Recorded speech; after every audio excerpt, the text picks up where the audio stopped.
Hi again, everybody. Welcome to the PREETS Representative PREETS training module that will cover time, charging, and expense reports. This is the third module in a series of 6 for our PREETS representatives. Here is our agenda for this module. First, we'll review the 3 broad PREETS categories related to time, charging, and expenses. We'll help you understand how the PREETS desk aid assists in time, charging, and expenses. We'll talk about how to do time entry and expenses, how to use your Outlook calendar related to time charging, and understand PREETS coding for state vehicle travel logs, if that applies to you. So you'll want to have the PREETS desk aid handy. There's a link here to the most recent version of our PREETS desk aid, so you can pause the recording to print it out if you don't have it available. And we'll just keep moving forward here. So there are 3 time entry and expense categories, and they're called PETS, AUTH, and VR Basic.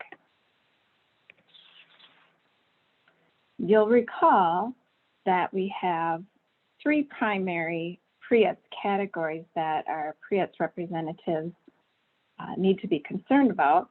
And of course, there's actually 4 altogether, although services and support of PREETS are just for students who are eligible for VR, which doesn't pertain to the students that you're serving, of course.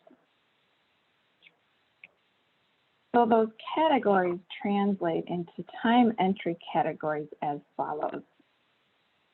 First of all, we have PETS, which includes PREETS required services, PREETS coordination services, and basically anything that's not AUTH or VR Basic. So AUTH, or PREETS authorized services, is anything on this document, staff time charging expense reports items toward PREETS authorized services. So you would charge any activity on that list to AUTH, and I'll pull up that list in a little bit. And lastly, we have VR Basic, which for PREETS representatives is just attending team meetings and any required trainings for all state staff. RSA requires that we charge your time attending those things that are not directly related to PREETS to the VR Basic category.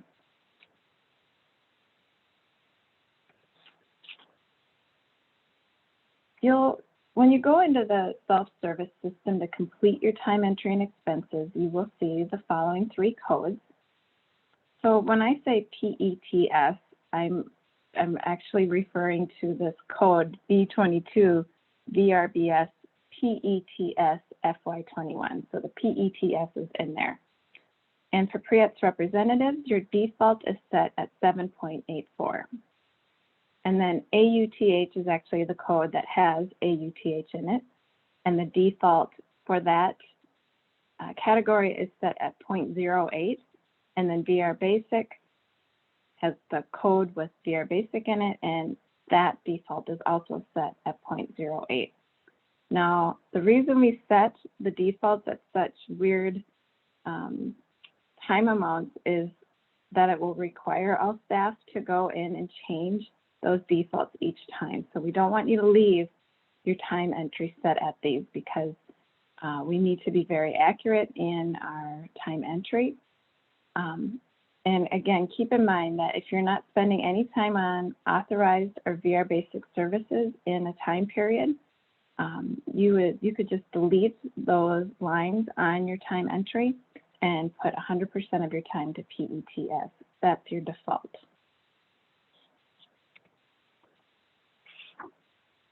And I got ahead of myself because that's exactly what this slide also reinforces. Again, PETS is your primary code on your time entry.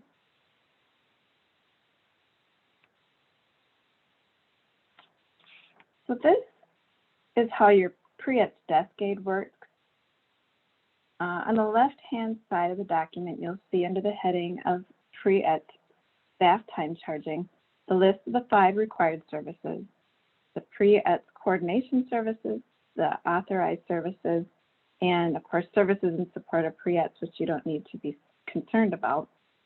And then on the right-hand side, you'll see pre-ETS services types and titles, which are codes that you will use when you pay for a service using authorizations in Workforce One. We'll be training you on those portions of your work in terms of authorizing services in future training and future modules.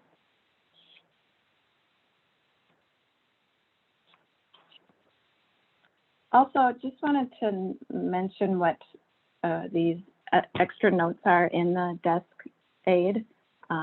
It also reminds you that time charging can also be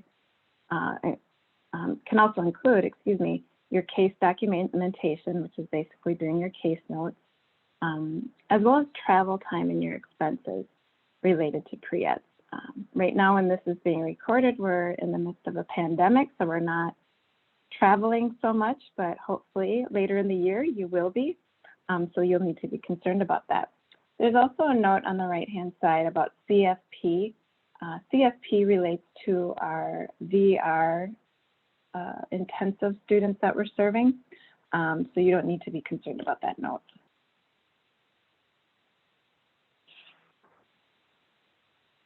So I've circled where on the desk aid you'll find the pre-ETS required services. You'll see next to each one I've reminded you what you charge your time to under PETS for those things. Of course, the 5 pre-ETS required services are the 5 items listed on the slide.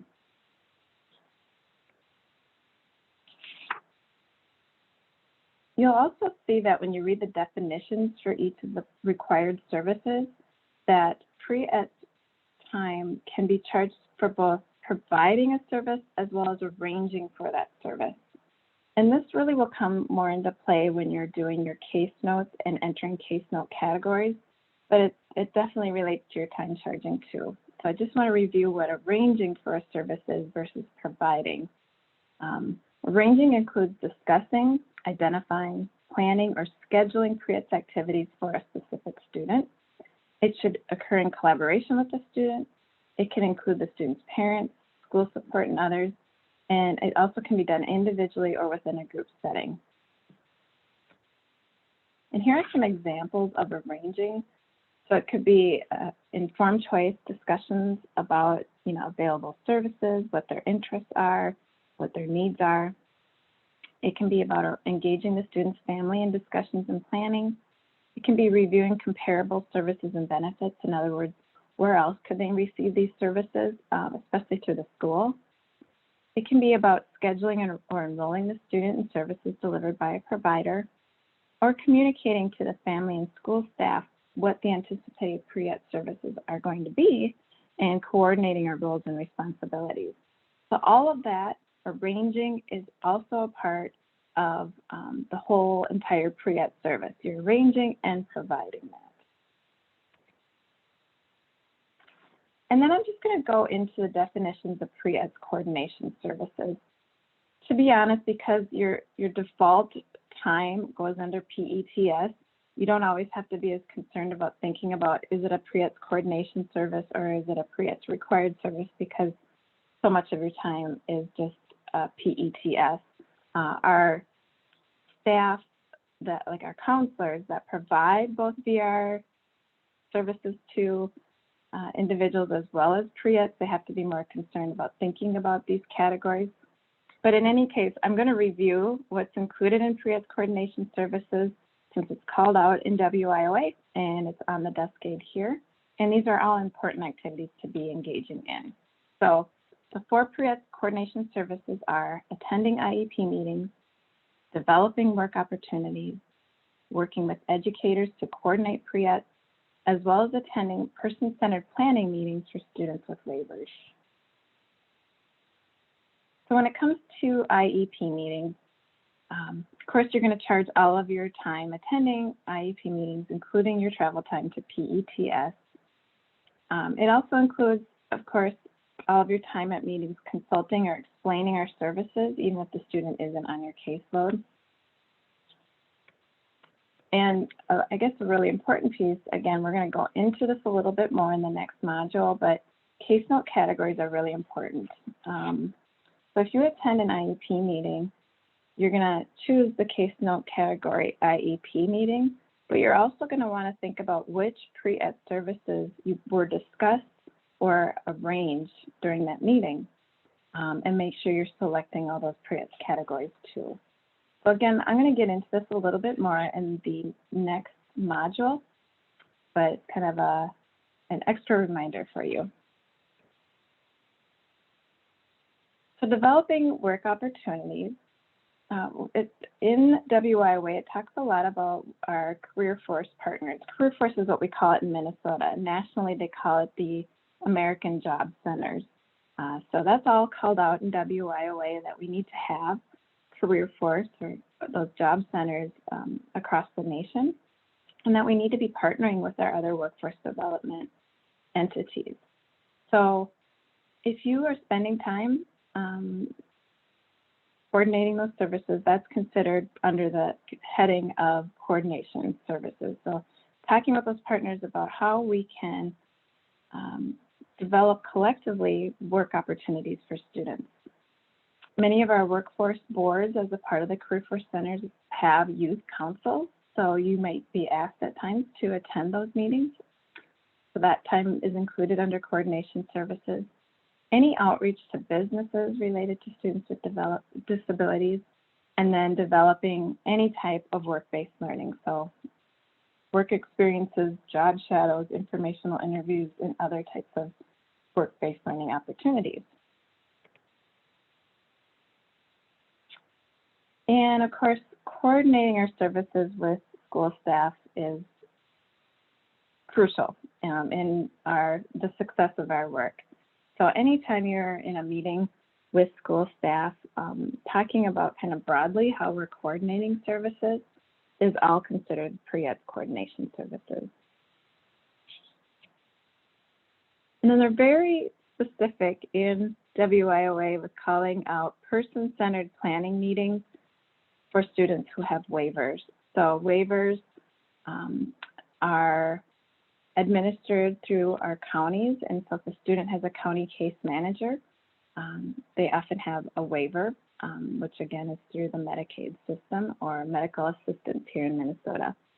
So person-centered planning meetings is a formal process, and I'm looking at the slide here, and my picture got a little warped on here, but it's a picture that often is a result of a person-centered planning meeting. Everybody in the room plans together and kind of lays it out in a picture, helping that individual with a disability think about and plan what they want in life.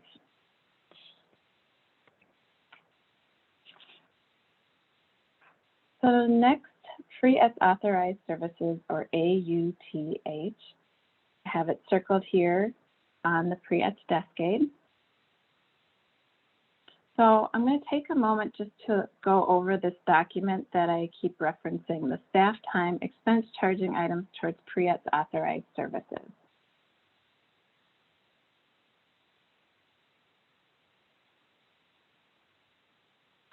So here's the document, 3 pages. Really the broadest or the most time that you're going to charge to AUTH is going to be training. And as we've noted, our learning and development team will send out announcements related to training. And if it's approved to be charged to AUTH, you'll see this symbol. And it will either say 50% or 100%. And again, that's according to whether the training is 100% focused on students with disabilities, or if it's 50% dedicated to students and youth, and 50% to adults. So a good example that we have in this training is the Minnesota Autism Conference, which is held annually.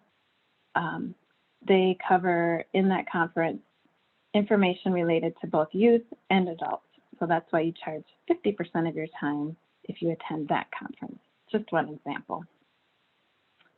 And then we have other items that can be charged to AUTH.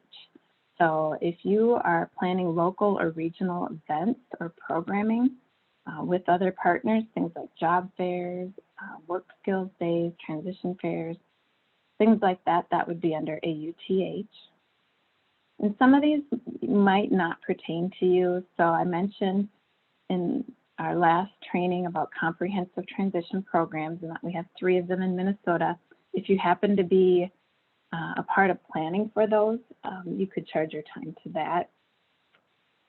Project Search, we don't have many of our PREATS representatives involved in Project Search, and we hope to have more information though for all staff to learn more about Project Search. So you probably don't have to worry as much about Project Search. It's a program for students who are in 18 to 21 programming to spend a year at a business in internship programs. ECBC is a state level effort. Some of you might be engaged in that. It's a partnership with schools, VRS, and counties. So it's called the Employment Capacity Building Cohort. So if you attend that, you can charge your time to AUTH. If you are developing any training for partners, if you're spending time with schools to help them understand PREATS, time with other VRS staff, if you're ever delivering a presentation, it can be AUTH, as well as other things on here. So CTICS is another one, number 13 on here. If you attend community transition interagency committees, some parts of the state don't have CTICS, so you might not know what they are. Some of you might be very engaged in CTICS, which brings together partners on the local or regional level to plan related to transition for students with disabilities. So any of those things can be charged to AUTH. I'm going to go back to our presentation. It just is a reminder that it's not only your time in those meetings, but eventually, if and when you're traveling, also your travel time and expenses.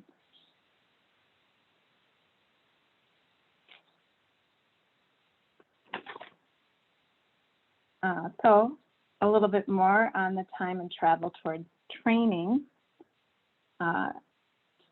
Again, as the first item says, we've already covered it, that the Learning and Development team will announce anything that can be charged to AUTH. And what you'll need to know is that those specific trainings do not count towards your elective external professional development training per calendar year. So every staff person can choose to attend training, and you have a budget of a maximum of $250. Fortunately, anything that's charged to AUTH does not count towards that $250.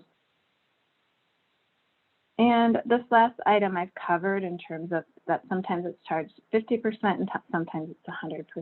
So just keep that in mind. So I said that we have an example related to the Autism Society of Minnesota conference. And here's an example of how this will work in terms of your time charging and expense reports. So the Autism Society conference is held every year. And for purposes of this example, we're going to say that the conference this year is 2 full days. So if you were to attend the whole thing, it would be 16 hours on your time entry. So the Learning and Development team has indicated that this can be charged 50% to PREATS authorized services. So you would charge 50% of your time. So in those 2 days or 16 hours that you would charge 8 hours, likely 4 hours a day. And then when you calculate your mileage, meals, lodging, if that's applicable, you would calculate 50% of that and charge it to AUTH. And then the remainder of your time would be charged to PETS. That's pretty straightforward, I think. Again, it gets a little more complicated for counselors and other staff, so it's nice that our PREATS representatives, it's a little easier if you can believe it. All right, so entering time entry and expenses. So when you go into the self-service time entry, these are the codes I've listed them in another slide. I'm sure you've already done your time entry at least once, and this is what it looks like. So as a reminder, we have the PETS category at the top, and basically that's going to be everything that's not VR Basic or AUTH. And then you'll see the VR Basic code next. Again, that's team meetings and required state staff training, and then PREATS authorized or AUTH at the bottom. You'll see the same codes in your time entry, or excuse me, your expenses. So you'll learn how you can click on default in your time or in your expenses, and these codes end up popping up. And somebody on your team or a FOSS or your RAM will explain to you how that works. But when you click default, these codes come up. So next, what's really important is that we are all using our Outlook calendar to back up what we're entering into our time entry. So I'm going to talk a little bit about that. So because, again, our PREATS representatives, because your default time is PETS, you don't have to indicate on your Outlook calendar what is PETS.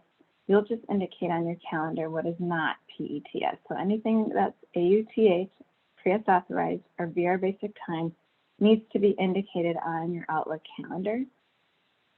So for indicating the PREATS authorized time, you should include the name of the event, percentage of time that's charged to AUTH if a percentage is involved, and the number of hours you're charging to AUTH, including your travel time. For VR Basic, it will just include the name of the event and the amount of time that you are spending in that activity. So the easiest way to do that is by using the color coding that's available within Outlook.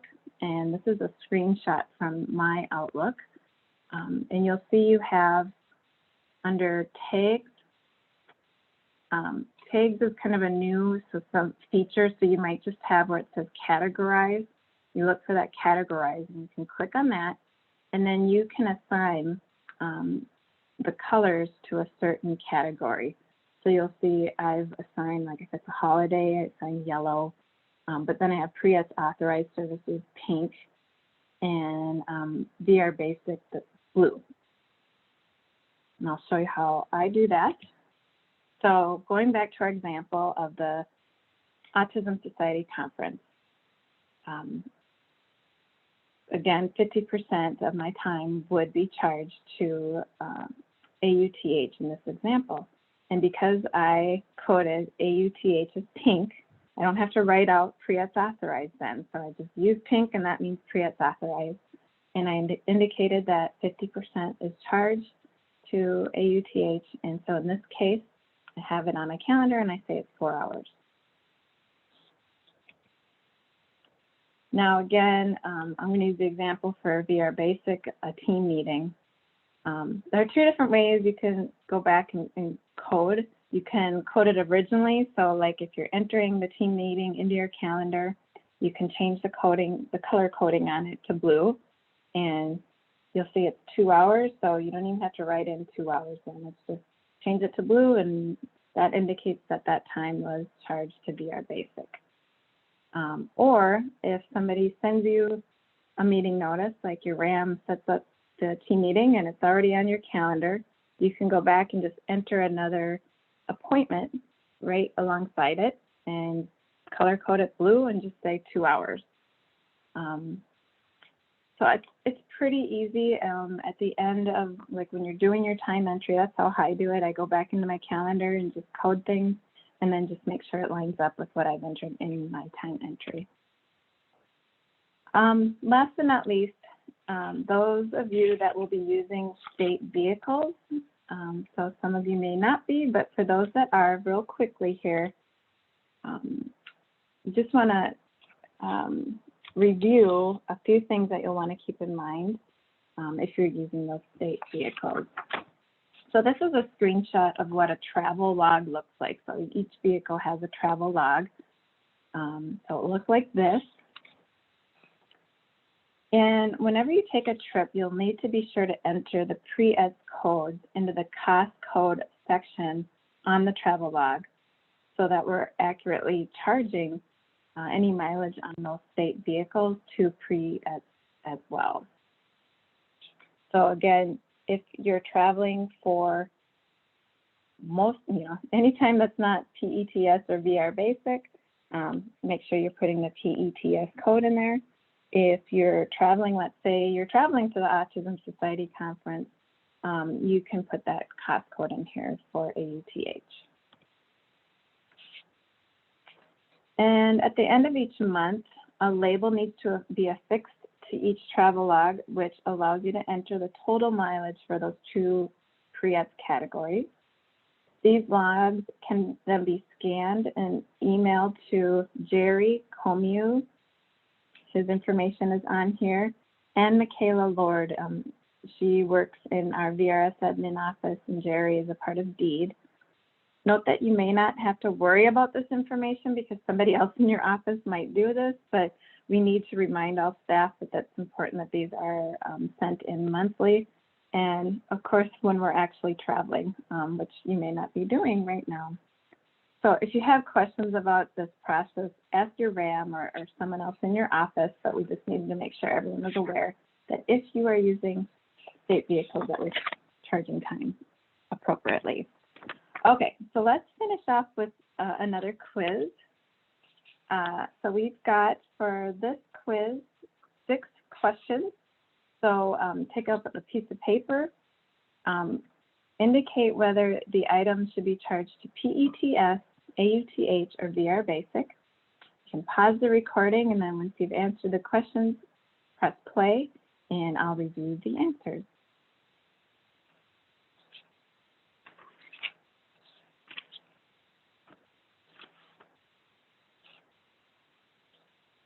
Okay, so let's review the answers. Number 1 says, attend an IEP meeting for a student who may apply for VRS Student Career Services. The answer is PETS, since IEP meetings are a coordination service, which would be charged to PETS. Number 2, work on planning a job fair for students. If you recall, when we went through that list of authorized services on that document, staff time charging expense reports, items towards pre-ETS authorized services, job fair was an example of something you can charge your time to AUTH to. Number 3, attending a mandatory sexual harassment training. This would be VR Basic, since this is a generalized training that all state employees are required to attend, and it doesn't pertain to providing pre-ETS. Number 4, spend the day at a high school delivering orientations. And pre-ETS representatives can charge 100% of their time to PETS for that item. Viewing these 6 training modules that we have recorded, that would be AUTH. 100% of your time viewing these modules is related to providing pre-ETS to students with disabilities, so AUTH. And last but not least, work with a student to discuss the pre-ETS services they want or need. So again, that's all about arranging for services, which is still included under PETS time. So that's it for this module. Of course, we'll be working closely with your RAM, but feel free to reach out to me if you have any further questions. Thank you.